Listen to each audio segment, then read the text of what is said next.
When you are working in a hospital environment, the first and most important thing to remember is that every person walking into the hospital, be it the patient, be it the patient's caregiver, is unhappy. Nobody says, hey, I want to get myself admitted for the next 15 days. Which is a good hospital, come let me go. Nobody does that, no? People going to the theater are happy, people going to the mall are happy, people going to buy cars are happy, people buying mobile phones are very, very happy. But you are in a vocation where all your customers are unhappy. Now, unhappiness and stress is contagious. If you were working in a field where happy people were coming in saying, I have saved enough money, you are selling shirts, so I have come to buy a shirt from you. That would have reflected on you. Now you are getting people who are unhappy, who are being forced to come into hospital. Therefore, there is stress on you. Please do not deny it. It is stressful. What do you do about it? Achha, there are two aspects to stress. Remember, we all have our personal life and our professional life. That's another very, very important thing to keep in mind. That we are not machines that we can switch off when we leave home and when we come to the hospital. You cannot switch off and say, now I will not think about home and family and whatever other issues are there. Similarly, particularly in a healthcare setup, you cannot switch off when you go home and say, I will not think about that poor patient who is about to die, or that other patient's husband who came and kept creating a ruckus and shouting at everybody, or my stupid boss who always keeps shouting whether somebody else shouts or not. You can't switch off from all that. You're carrying that home. So one of the most important things to do is to create a buffer zone between the two. You know, if you are in a very posh air-conditioned building, and when you are stepping out into the hot sun, there is a buffer zone. There's a veranda type of thing. There are usually double doors. You come out of one door, go into another, and then you step out. I want each one of you to think of that as a possibility. Starting with, supposing you have to report for work at 9 o'clock in the morning. Do you make it plan in such a way to reach at 8:58? Your stress level has already gone up. You start thinking that, okay, 8:55 I will reach there, and you get stuck in a traffic jam.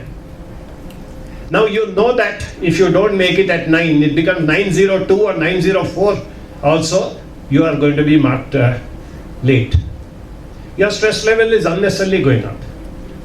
So the first buffer starts with, can you give yourself a timing which is before your actual official timing? I know people have done this. Many people whom I have discussed this with, and they've done it. Let's say 9 o'clock or 8 o'clock, whatever is the time to report. So I tell myself that official reporting time is 8 o'clock, but my reporting time is 7:45. So I reach here at 7:45. The day there's an immense traffic jam, I reach at 7:50, 7:55, 7:59 also, I'm still on time. But on those days when there is no traffic jam, I reach here at 7:45. I've got 15 whole minutes all to myself. I walk around, I go and say hi to somebody, I peep into the canteen, I go and look at the garden, I go to another department where there's a friend and say hello to them and come back. Believe me, what an immense stress relief it is. You got up in the morning, from the time you got up till the time you left home, stress has already built up on something or the other. You may have an unpleasantness with a family member, the gas may have gotten over, and then the greatest crisis in the whole world, the maid servant may not have turned up. Anything of that sort, the maid servant is more important than the ICU and the CCU put together. That's how critical it is. Now you don't even realize it.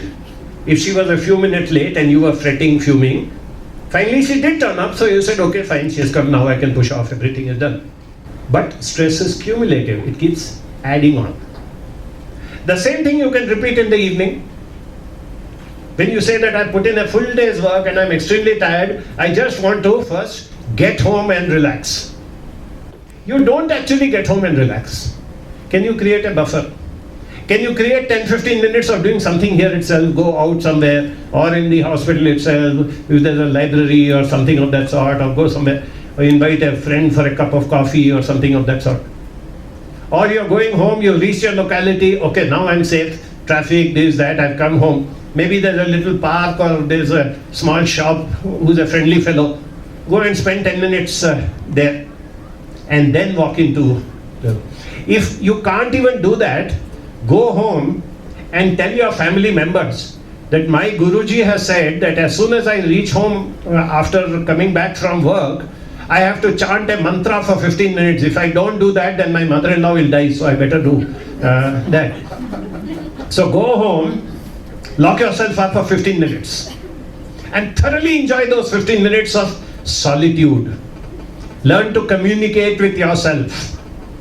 If you can't be happy in your own company, you'll never be happy with anybody else's company. If you can't communicate with yourself, you'll never be happy with anybody else. Doctor was just asking how many of you can spend 1 hour without that thing stuck in your ear. Why can't you listen to yourself? Why can't you listen to your thoughts? If you are a person who loves music, why can't you have a nice soothing music playing 10 feet away from you, close your eyes and sit and listen to the same music? You feel like communicating with somebody, why can't you take a writing pad and write? There's a thing called a pen and a paper, you must have heard of it sometimes, that's also communication. Sit and write a note to a friend of yours. People cherish written notes. Be it in the hospital, you have a colleague or somebody and you want to convey something that yes, when we were having that inspection or that was going on, you were really helpful to me. Write 3-4 lines to that person, tear off that from your writing pad and give it. Believe me, you ask that person 1 year later, actually 1 year back I had written you a note, you may not remember it. The person will say, no, not only I remember, I have kept it with me. I filed it. Nobody files WhatsApp messages and emails and stuff like that. Very simple things, but this is what makes you handle things. Okay, we've been talking so much about communication and all these type of things. When communication, everything is going fine. Anybody can communicate, it's not difficult at all. The point is, how well can you handle communication when things are not going well? When there is unpleasantness, when there is a misunderstanding, when there is a communication gap, can you handle at that point of time? And I want all of you to train yourself to do that. It takes a lot of training, but once you have done it, it becomes a lifelong asset. Once you are able to handle difficult people, once you are able to handle people who are unreasonable, believe me, after that you will never ever have any issues with any type of communication issue. We're talking about stress and how it affects you. There was this gentleman who borrowed some money from his neighbor and somehow could not pay him. He got himself into a financial mess. The neighbor kept on reminding him. 1 day, 1 week, 1 month went past. One day the neighbor got very angry. He came first thing in the morning, knocked the door and said, I'm giving you 24 hours. Tomorrow morning, the same time, I'm going to come here, and if you don't give me back my money, you see what I'll do to you. And he walked off. Now this man sincerely wanted to give back the money to his neighbor. So he spent the whole day roaming around trying to get some money. Nothing he had which could be sold, nothing that could be mortgaged, nobody willing to give a loan or this and that. He tried every possible means the whole day. Imagine at the end of the day when he returned home, how distressed he was. My God, tomorrow morning is going to come and I have not been able to get the money. Obviously he couldn't sleep. He is tossing, turning on his bed in midnight. 1 o'clock in the morning, his wife woke up and said, what's wrong with you? Why aren't you sleeping? He said, yeah, you know what has happened. Tomorrow morning, this fellow is going to come and he has threatened. And I could not. She said, did you try every possible means to get the money? Yes, I tried everything possible. The whole day I roamed around for that. Nothing happened. I couldn't get a rupee from anywhere. Okay, fine. She went and opened her window and started calling out the name of the neighbor loudly. 1 o'clock in the night. Neighbor woke up, opened the window and said, yes, madam, what is it? No, sorry to disturb you. I just wanted to tell you my husband borrowed money from you, yes. He promised to return it many days back, yes. He didn't return, yes. And you waited, you were very patient for so many days, yes. But I lost my patience, of course, yes. You lost your patience. And today you came and told him that tomorrow morning you are going to come and, he has to get the money. Yes, what can I do? How long do you expect me to be patient? No, I'm just recounting what happened. So, you know what happened after you went away? My husband spent the whole day trying to get money to repay to you. Whole day he spent. He couldn't do anything. He couldn't get money from anywhere. So I just wanted to inform you that tomorrow morning when you come, there will be no money for you. Now she turned to the husband and said, now he won't sleep the whole night, you go to sleep. That's what stress is all about. It's entirely in your control. And what is not in your control is death, illness, no cure for certain ailments, extended treatment, and anger and dissatisfaction of people. And it's not just patients, caregivers, it's your colleagues. It's people whom you work with on a day-to-day basis. At least, even if a patient or their family members are very, very angry, very, very, rude to you, at the end of it you can say, okay, Baba, finally we have resolved their issue and finally we have sent them off. And they will never come back to you. But what about the person who is working in the same hospital? How do you deal with those people? Have you ever thought of that? Have you ever thought of how do you deal with conflict situations? I'll leave you with one very simple tip on how you can deal with conflict situations. Whenever you have a conflict with somebody, you have a colleague, you have somebody who just doesn't cooperate, who purposely makes things bad and this and that, what happens? If you're a very silent, docile type of person, you go on suffering.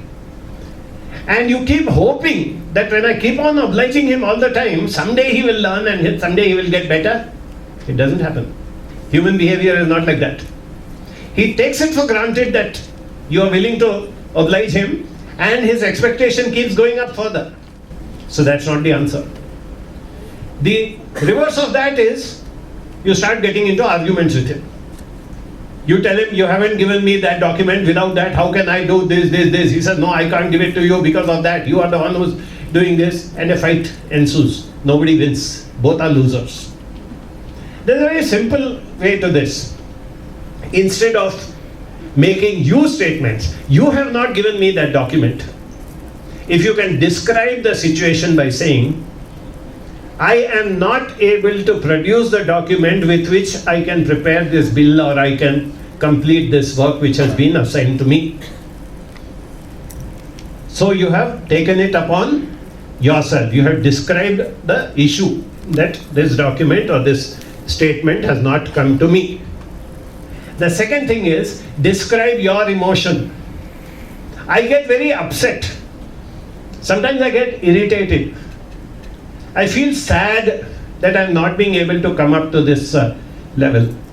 I even lose my temper. I get angry. Yesterday I was shouting at my child, and then I realized it's because of what's happening to me here. Me, my emotions. I will be very thankful. Third step. I will be very thankful if you can help me in that by giving me the statement on time. Just see how the whole scenario changes. Basic human nature. The moment you take it upon yourself, you make it I statements instead of you statements, so many people turn around. Here there's one word of caution. Nobody changes overnight.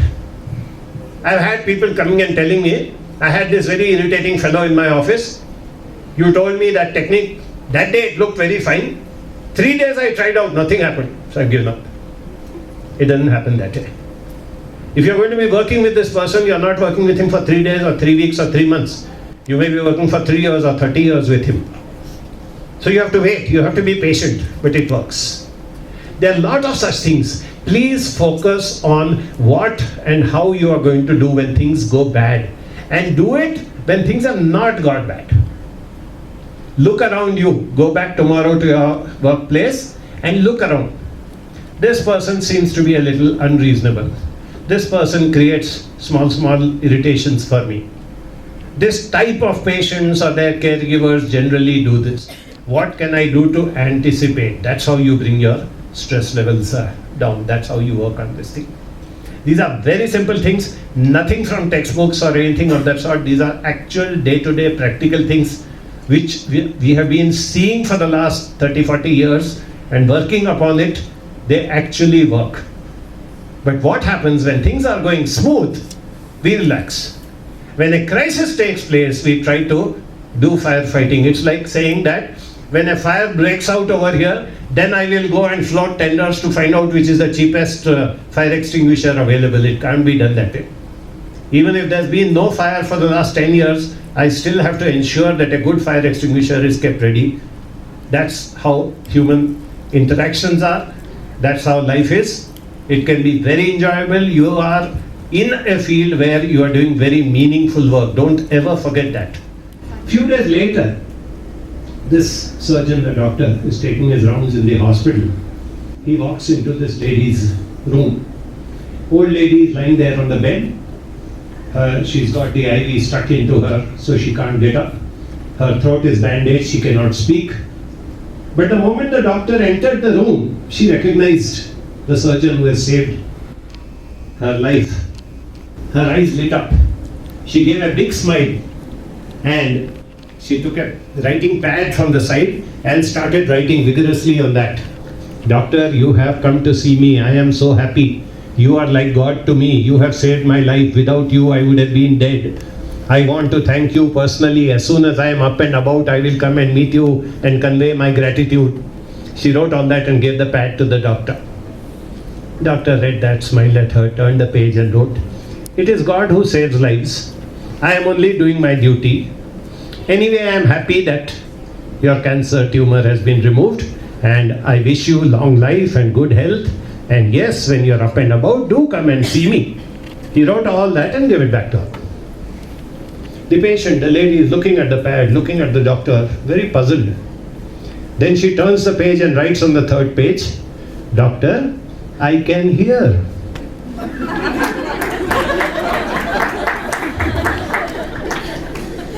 I can't speak, so I'm writing and giving you. Why are you taking the trouble of writing and giving me? Why don't you speak to me?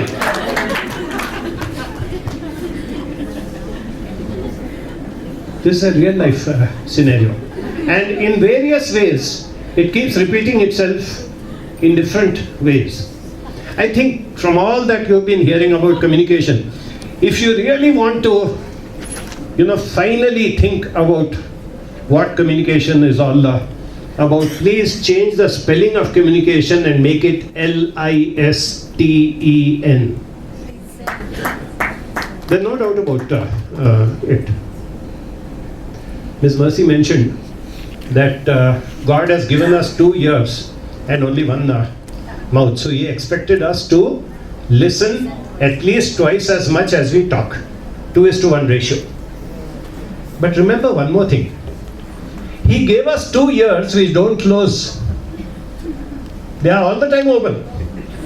Try and sit like this for some time and see with your mouth open.